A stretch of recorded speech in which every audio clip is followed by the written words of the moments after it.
नमस्कार दोस्तों, मैं एडवोकेट दीपशिका लीगल अवेयरनेस के एक और वीडियो में आपका स्वागत करती हूँ।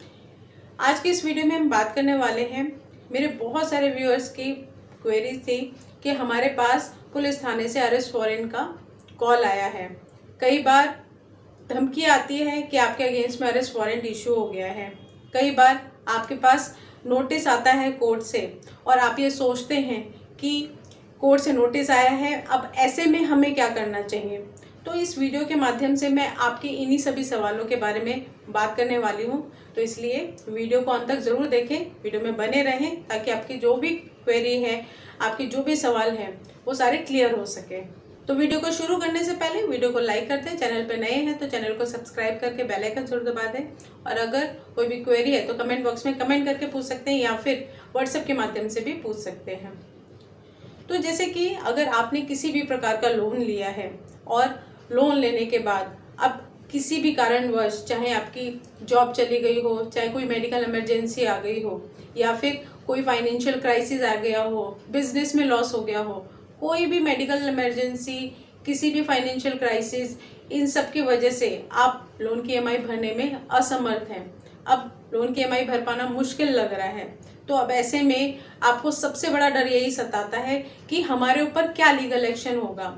क्या बैंक एनबीएफसी हमारे अगेंस्ट में कोई पुलिस केस कर सकती है? क्योंकि सबसे पहला क्वेश्चन ही पुलिस केस का होता है। मेरे बहुत सारे सब्सक्राइबर हैं जो मेरे से ये सवाल करते हैं कि क्या हमारे ऊपर कोई पुलिस केस हो सकता है। अब ऐसे में सवाल होता है कि पुलिस केस होना, अब ऐसे में सवाल ये उठता है कि क्या सच में लोन डिफॉल्ट करना कोई पुलिस केस होना होता है, या फिर लोन डिफॉल्ट होने पर बैंक एनबीएफसी आपके अगेंस्ट में पुलिस केस कर सकती है। तो मैं आपको ये चीज़ क्लियर कर देना चाहती हूँ कि लोन की ईएमआई डिफॉल्ट होना, या अगर आप लोन की ईएमआई नहीं भर पा रहे हैं तो ये कोई क्राइम नहीं है। क्योंकि जब आप लोन लेते हैं और लोन लेते टाइम बैंक एनबीएफसी आपको जब लोन देती है तो उस समय आपकी फाइनेंशियल कंडीशन अच्छी होती है और उसी बेसिस पे बैंक एनबीएफसी आपको लोन देती है। बट ऐसे में बैंक एनबीएफसी आपसे ये तो नहीं पूछती कि कल को अगर आपका फाइनेंशियल क्राइसिस हुआ या फिर अगर आपकी जॉब चली गई, क्योंकि सैलरी बेस पे भी आपको कई बार लोन मिलता है।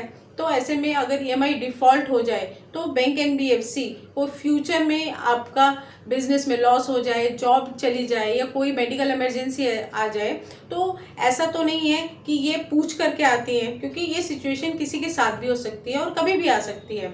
अब लोन लेना एक सिविल मैटर होता है, या लोन डिफॉल्ट करना,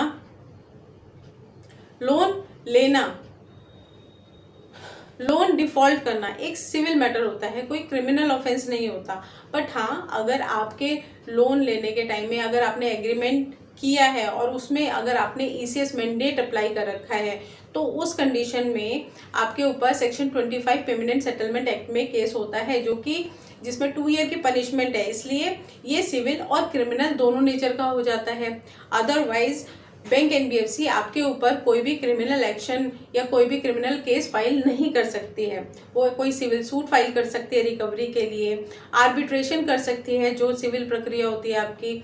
ये सेक्शन 25 आपका सिविल और क्रिमिनल दोनों नेचर का होता है। तो इसलिए तीनों चीज़ें अलग हैं, क्योंकि बहुत सारे लोगों को कन्फ्यूजन यही होती है कि हमारे ऊपर कोई क्रिमिनल केस होगा, हमें कैसे पता चलेगा कि हमारे अगेंस्ट में क्रिमिनल केस फाइल हुआ है या हो सकता है फ्यूचर में। तो अगर आपके पास कोई भी पुलिस थाने से अरेस्ट वारंट का कॉल आता है या इन्फॉर्मेशन मिलती है, तो ऐसे में आपको डरने घबराने की बिल्कुल भी ज़रूरत नहीं है। क्योंकि अरेस्ट वारंट अगर आपके पास आया है तो इसका मतलब ये नहीं है कि कोई पुलिस केस हुआ है, क्योंकि आपके पास कोई केस हुआ है जिसके अगेंस्ट में वो आपके पास आया अरेस्ट वारंट। तो आपको सबसे पहले करना क्या है, आपको डरने घबराने की बजाय आपको ये पता होना चाहिए कि हमें अब इस सिचुएशन में क्या करना चाहिए। आपको ये पता होना चाहिए कि अगर थाने से आपके पास कॉल आया है अरेस्ट वारंट का, तो सबसे पहले ये जांच करें कि क्या वो सच में पुलिस थाने से ही कॉल आया है। क्योंकि कई बार जो रिकवरी एजेंट्स होते हैं वो आपको डराने के लिए, धमकाने के लिए, आपको हरास करने के लिए इस तरह की कॉल्स करवाते हैं पुलिस बन करके कि आपके अगेंस्ट में अरेस्ट वारंट हुआ है, और आप उसमें डर जाते हैं और आप सोचते हैं कि अब हमें पुलिस अरेस्ट कर लेगी। तो इसलिए डरे घबराए नहीं, सबसे पहले आप ये कंफर्म करें कि थाने से मेरे पास जो कॉल आया है क्या सच में मेरे अगेंस्ट में कोई केस रजिस्टर्ड हुआ भी है या नहीं। तो उसको पता करने के लिए आपको ये जानकारी होना चाहिए कि आपके अगेंस्ट में केस जो हुआ है उसका नंबर क्या है, केस नंबर पता होना चाहिए, किस स्टेट में केस फाइल रजिस्टर्ड हुआ है, किस सेक्शन में हुआ है।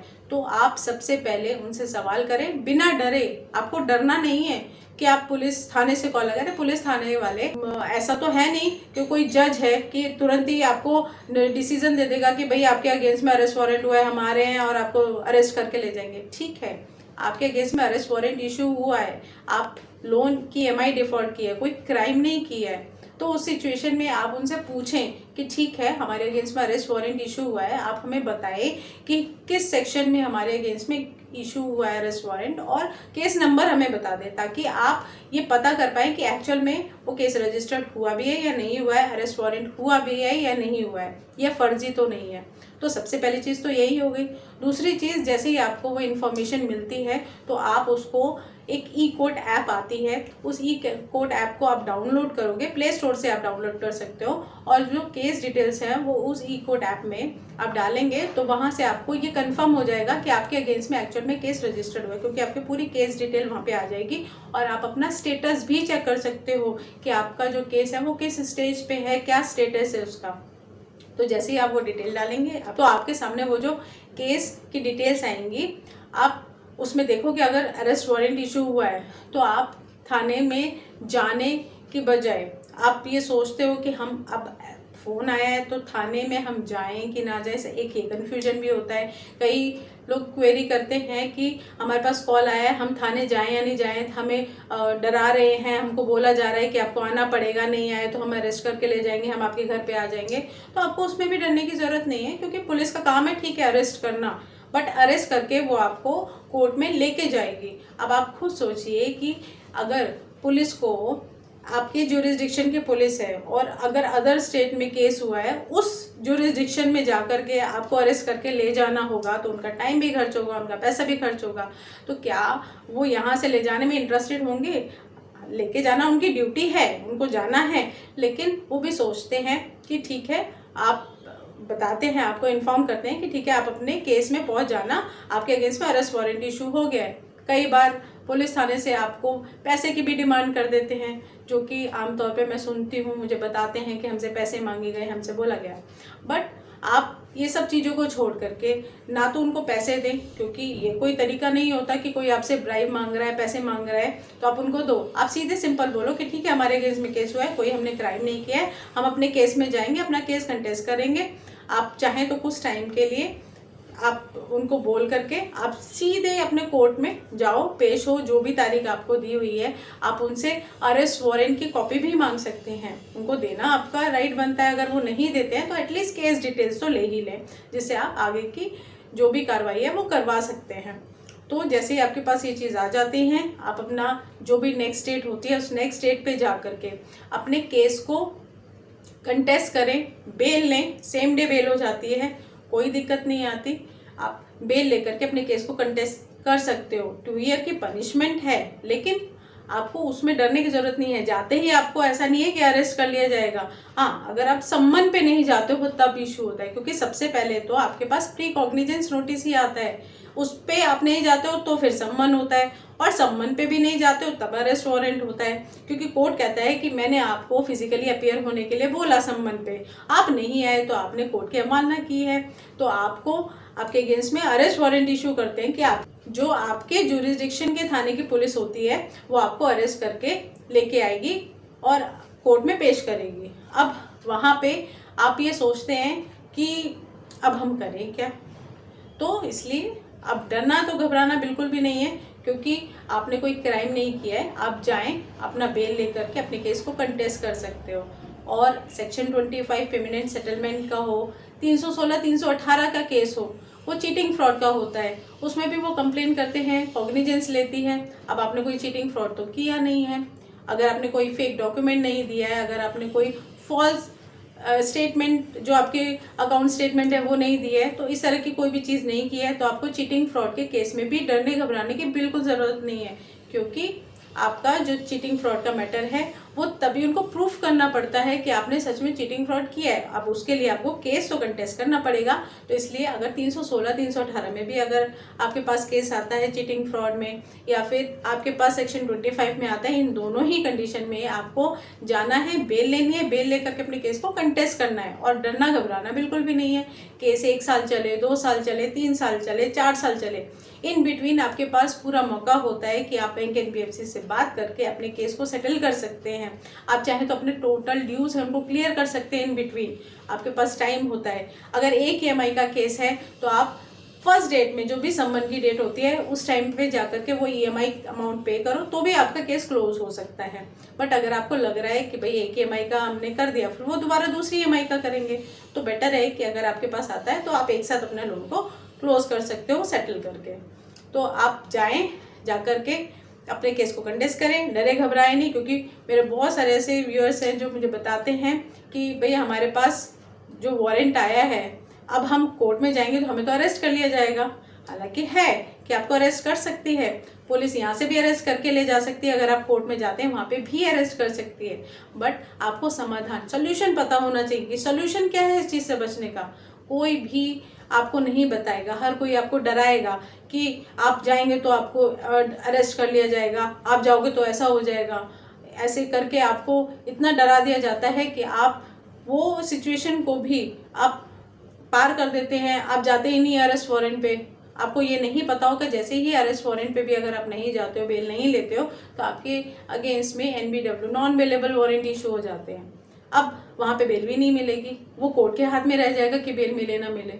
तो इसलिए उस सिचुएशन तक नहीं आकर के आप अपने बेल लेकर के अपने केस को कंटेस्ट करके, सेटलमेंट करके, जैसे भी आपको लगता है उसको करके ख़त्म करो। अगर आपको लग रहा है किसी एडवोकेट की सहायता लेनी है, आप किसी एडवोकेट की सहायता लो। सबसे पहले जा कर के आपको करना क्या है, मैंने बहुत सारी चीज़ें आपको बताई हैं कि जैसे ही आपका अगेंस्ट में कोई केस होता है, आपके पास कोई पुलिस थाने से अरेस्ट वारंट के लिए कॉल आता है कि आपके अगेंस्ट में अरेस्ट वारंट इशू हुआ है, तो आपको सबसे पहले अपने केस डिटेल पता करनी है। दूसरा, जब आपको केस डिटेल पता चल जाए तो कोर्ट में जाके अपीयर हो, आप अपनी कंप्लेन की कॉपी रिसीव करें और अपने केस को कंटेस्ट करें। बेल लें, सेम डे बेल मिल जाती है। आपको डरने घबराने की बिल्कुल ज़रूरत है नहीं। मैं आपके पास वीडियोस लेके आती हूँ आपके इन्हीं डर को निकालने के लिए कि आपने कोई क्राइम नहीं किया है। अगर आपकी फाइनेंशियल सिचुएशन कंडीशन ऐसी है जिससे आप निकलना चाहते हो, आप उन सिचुएशन को हैंडल करना चाहते हो, आप कोर्ट मैटर्स को हैंडल करना चाहते हो, तो किस तरीके से आपको हैंडल करना है। आप लापरवाही बिल्कुल ना दिखाएं, क्योंकि कोर्ट का अगर कोई मैटर होता है तो आपको कोर्ट में जाना ही पड़ेगा। क्योंकि बहुत सारे लोग ये भी कहते हैं कि हम नहीं जा सकते, हमें नहीं जाना, क्योंकि बहुत दूसरे जुरिस्डिक्शन में होता है। तो आप संपर्क करें एडवोकेट के माध्यम से, वो आपके बिहाफ पे वहाँ पे अपीयर हो जाएंगे, वो आपके बिहाफ पे एग्जेम्पशन ले लेंगे। जो भी आपका रीज़न है, जिस रीज़न से आप नहीं जा पा रहे हैं, वो बता देंगे। तो इस तरीके से आप हेल्प ले करके अपने केस को कंटेस्ट कर सकते हो। तो क्यों भागना है कोर्ट मैटर से? ऐसा थोड़ी है कि आपको जाते ही सज़ा मिल जाएगी। सज़ा डिसाइड होने के बाद ही होती है, तो फिर क्यों डरना है? और आपको भी पता है कि जो भी लोन मैटर हैं, क्योंकि ये कोई क्राइम नहीं है ना, अगर आप डिफ़ॉल्ट कर देते हैं तो वो सेटल हो जाते हैं। तो इसलिए सेटलमेंट आप करके अपने लोन को क्लोज करें, डरे घबराए बिल्कुल भी नहीं। और मैं आपके लिए इसी तरह जानकारी भरी वीडियोस हमेशा लाती रहती हूँ। जो भी आपके मन के सवाल होते हैं, मैं उन्हीं को लेकर के हमेशा कोशिश करती हूँ कि उन सवालों को मैं एक वीडियो के माध्यम से क्लियर कर सकूँ, ताकि जो भी आपके डाउट्स हैं, जो भी आपकी क्वेरी है, वो क्लियर हो सके। तो जानकारी अच्छी लगी हो तो वीडियो को साथ साथ लाइक ज़रूर कर दें। आज का वीडियो यहीं तक। वीडियो को अंत तक देखने के लिए बहुत बहुत धन्यवाद। नमस्कार।